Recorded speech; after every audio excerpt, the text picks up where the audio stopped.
ivavaka isika. Andriamanitro tonga ny fotoana andrenesana ny afatrao ampanginy ny firehetra tompo ary amin'ny fantoky amin'ny teninao zay mba hitondra anay eo anatin'ny fandiniantenanay ka navaozanay ny fiainam-panompona azy eo anatsirinao Andriamanitra. Mitenena azy fa voninkazo izay vahoakanao. Amen. Petraka sy fiavana malala ao amin'ny tompony. Ray volana manitsitra isika no tarihina tamin'ny loahevitra ny rantsika mibanjina dia hoe avaozany fanompoana fiangonana. Amin'ny androany tsika afaka Jesosy Kristy tompo mihitsy no mameno toromarika ny amin'izay fanavaozana andrasany, ny amin'izay fitsakotsakoana tao anatin'izay afatra sarobidy omenantsika tao anatin'ilay volana. Ahoana namotrina ny tompo azy amintsika ankehitriny, havaozy ny fanompoana. Toromarika telo nomeny tompo antsika ny afatra. Ny amin'izay fanavaozana hoentinao manatanteraka ny fanompoana ary fomba fijery vaovao hoentinao, ny amin'izay fanoratenantsika miasa ho an'ny tompo.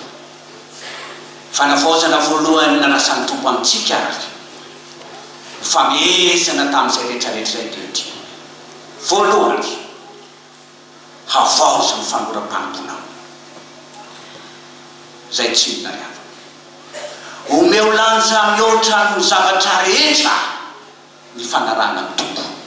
Ahoana izy teo? Meo lanja mihoatra ny zavatra rehetra ny fanarana ny tompo. Izay mitrika ny fampianarana rehetra menantsika riavana ary fanavaozana takin'Andriamanitra ny amin'ny fomba fijery raha manopazy isika. Meo lanja manokana mihoatra ny zavatra rehetra ny fanarana ny tompo. Amin'ny dimy amby roapolo ka hatramin'ny fafito amby roapolo ny tantsika ary mbola niraisiny ary amin'ny tiny fa telo amby dimpolo. Ay mila mafy ny zavatra rehetra ianao. Ay tsy maintsy ataonao mihoatra no izay heverinao fa tianao sy lalainao. Ny antso ny tompo mety efa aminao anaraka azy ary indrindra ny tompo ry havana tamin'ny vahoaka izay nanaraka azy ary nitotika izy ka nitenenany tamindreo hoe raha misy tanaraka ka tsy mankahala. Anisavy izy teo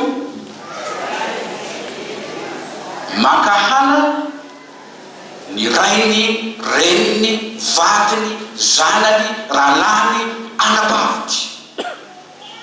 Zany matetika ny vato misakatra tsy ahafahantsika manaraka ny tompo. No ny amin'izay olo tiana, ny amin'izay olona izay afakatretsika lasa sakana ho antsika reny matetika fa tsy miteny akory ny tompo hoe ankalao izy akory fa ataovy mihoatra lavitra noho izany. Ny antso ny tompo mety efa aminao taonanao anaraka azy. Zany midika ny havana ary mampandevitra ny zavatra rehetra isika no ny amin'ny fanarana ny tompo. Zany midika ny fampianarana rehetra menantsika nandrinika iray volana ity. Fanavaozana takin'Andriamanitra aminao hamelanja zany fanarana ny tompo zany. Ina tokoa moa ry havako ny sakana matetika fa angamba tsy zany ny fietrika manodidina antsika. Misy teny be dia be nambarany tompo azy.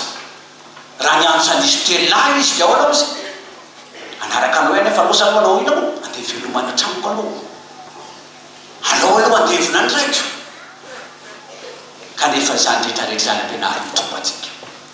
Fa rehefa atsony anaraka azy ianao tsy tokony heritreritra afa-tsy ny fanatanterahana ny asa ny tiavatra. Ary tsy zany havana izany any no ambarany tompo eto fa tokony ankalaika. Fa tokony heotra ny amin'izay verina fa asitsariana tsy maintsy hoentina isika.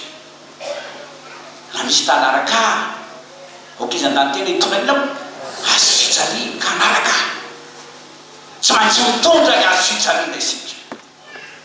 tahotritsika noho ny fanenjehana, tahotritsika amin'ny fahoriana mety atra.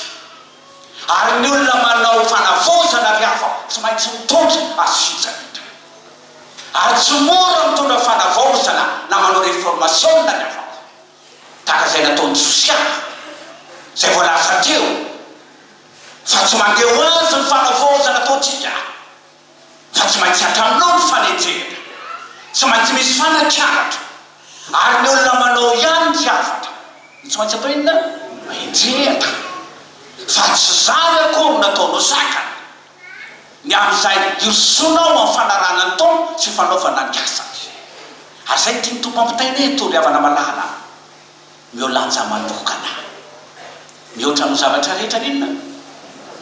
Ny fanarana azy. Aza atao sakana nagidina nagidina, ny any tompo ry havako dia voalaza mihitsy. Fa nanikotra hatramin'inona za moa le fanompona? Miay asa. Ry havana malala kristianina hafa, le vahoaka an'Andriamanitra miaino ankehitriny, zany fanavozana takiny tompo aminao ry havako, hanome lanja, hanao zava-dehibe, hanao ambony mihoatra no zavatra rehetra, ny fanarana ny tompo ry havako. Ary tsy tokony hisy vaty misakatra na dia zay verinao tianao sy nalainao, akaiky anao indrindra azy, fa atao zava-dehibe ny fanompona amin'ny tompo ry havatra. Fa ny zavatra anankiray faharoa ambaran'ny tompo amintsika, ny fanavozana ny rasa sy takiny aminao ry havako, famezana zay fampianaran'izay volana izay dia ity. Faharoa, hevery tsara zay alavorajina ny asan'Andriamanitra. Ahoana izy teo? Hevery tsara zay alavorarinao ny asan'Andriamanitra. Dikan'izany teny hoe ny asan'Andriamanitra ny asa sarobidy, fa ianao moa no isan-kafana mba nitsongain'Andriamanitra manokana nafaty na metrahanytsika amin'ny toerana sy ny andraikitra nomen'Andriamanitra atsika. Tena tompo-pasoavana ho anao zany. Ary zany tokony aizatsika mihevitra tsara, tsy manao foana, tsy manao kitotono, tsy manao alasafay, fa manao zava-dehibe ny asa nitson'Andriamanitra atsika ry havako. Tahaka ny olona anankiray anao tilikambo na anamboatra trano isika eo amin'ny asan'Andriamanitra.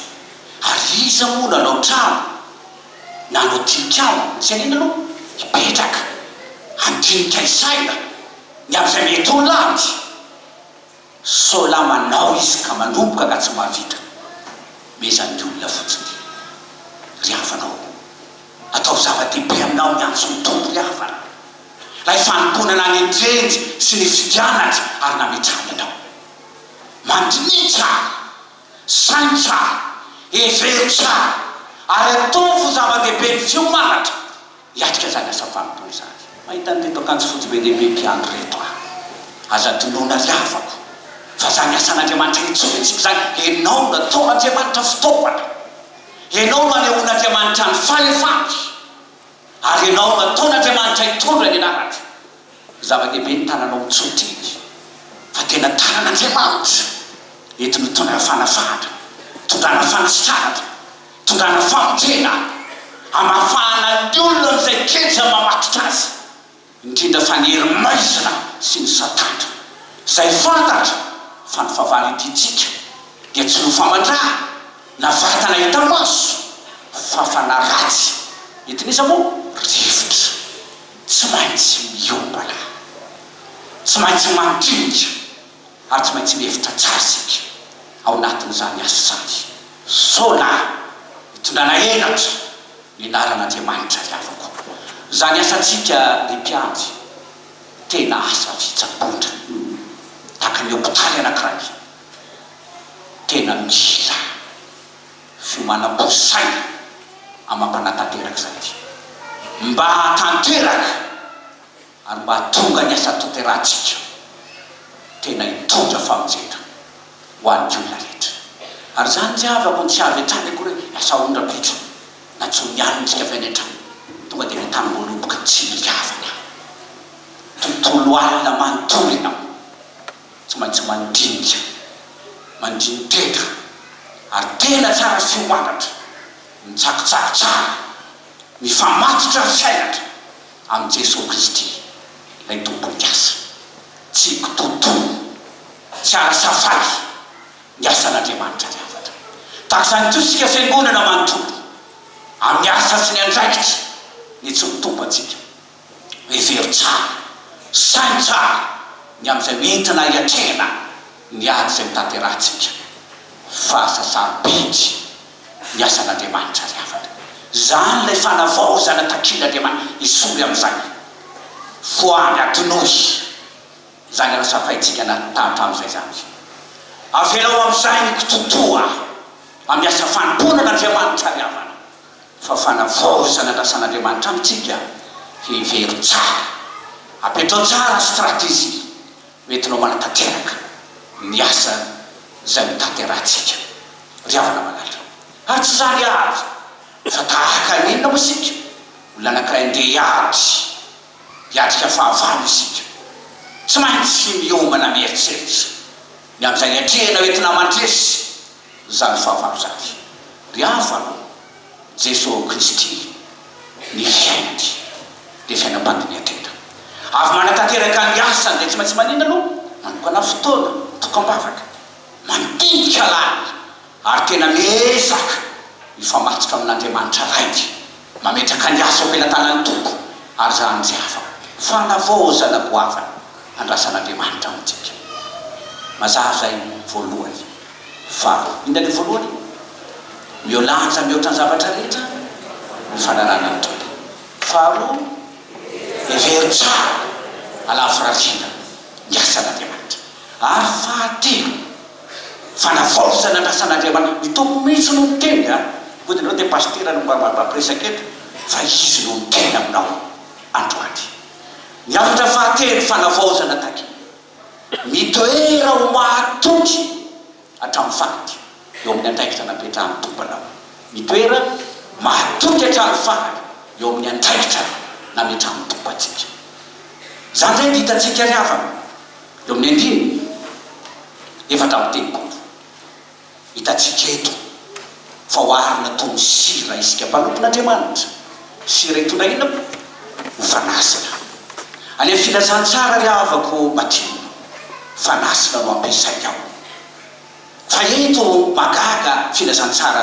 liko eto amin'ny titeny dia tena sira mihitsy izy ny tompo anoarina atsika tsara ny sira fa raha sira ny tonga ina moa matsatsa inona indray no asira azy isika mpanompon'Andriamanitra ny lobofidy ry tompon'andraikitra raikitra anatin'ny fiangonana natson'Andriamanitra ho fanasina isika dikany hoe fanasina hanome aina hanome jiro hanome fiainatra ary maro ny olona disy fanantenana ito amin'ity fiainana ity malohana ny trangan-javatra maro samihafa fa maofao ny fiainana ary misy olona riava mitady mihitsy tolesika eo amin'ny fiainana ny antom-pisiko ny antom-pisinao ry mpanompon'Andriamanitra ary fanavaozana takin'Andriamanitra atsika dia mitoera tena fanasina eo amin'ny sehatra rehetra ametran'Andriamanitra anao any amin'ny toeram-piasana ianao mifanasina amin'ny aina sy fahavelomana ameno fanantenatra ho an'ireo mila kivy any am-pianarana ianao mifanasina joron'Andriamanitra any amin'ny sehatra rehetra misy atsika any amin'ny sehatra na ny sambana fikambanana komity misy atsika riava na tsy tompo fanasina mba hitondra fanavaozana ato anatin'ny fiangonana isika vao mijoro fotsiny ianao dia tonga dia manino ery sy fanantenana ho an'ireo fa iny ianao miala avy hatrany dia mahozy ny olona rehetra manaiky anao izy no enao fanasina no enao matoky aza manao kopaka-mbavo zany riavana malala tena mbarambamy sira fa ny atao matsatso tsy zany no ilain'Andriamanitra atsika fa fanavaozana miaraka amin'ny asa fanavaozana hita maso ary tsapaitandra ary fanavaozana hitondra fampandrosoana ary tondra fiababa ary sy lahatra anangona ny olona atao amin'ny varan'Andriamanitra zany le fanavaozana andrasan'Andriamanitra amintsika riavako miteza ho sira hitondra fanantenana toky ho an'ny olona rehetra isika ianareo no fanasin-tany ho ny tompo ary fanakaiky any atsona hoe signa zay ambarany tompo afinazany tsara matio dia akoatrany sera koa dia ina koa manizo fahazavatra inao mihitsy ny fandiko hitondra fahazavatra manoloana ny aizina manarana izao tontolo izao nataony tompo fahazavatsika nambara ny soratra masina fa indro aizina manarina ny tady ary ny espirito manarina inao firenetra fa izao sy anao ry avako lay fanasina tsoron'Andriamanitra hamelona fanantenana sy fahazavana ho an'izao tontolo izao mandeha anary mitsoroa matoky hatramin'ny fanasika mazava ny fanavaozana omeny tompo asy anao ry avako anaky telo mazava tsara eo ary tokony iainantsika mpiarina zany ao anatin'izao volana oktobra ny tiavitsika izao sy ho avy rehetra milanja manokana mihoatra ny zavatra rehetra ny fanarana ny tompo ivery tsara zay alavoary ny asan'Andriamanitra ary mitoera ho mahatoky hatrany farany eo amin'ny andraikitra ny fidianany tompo atsika mba ho tena fanasina isika amen.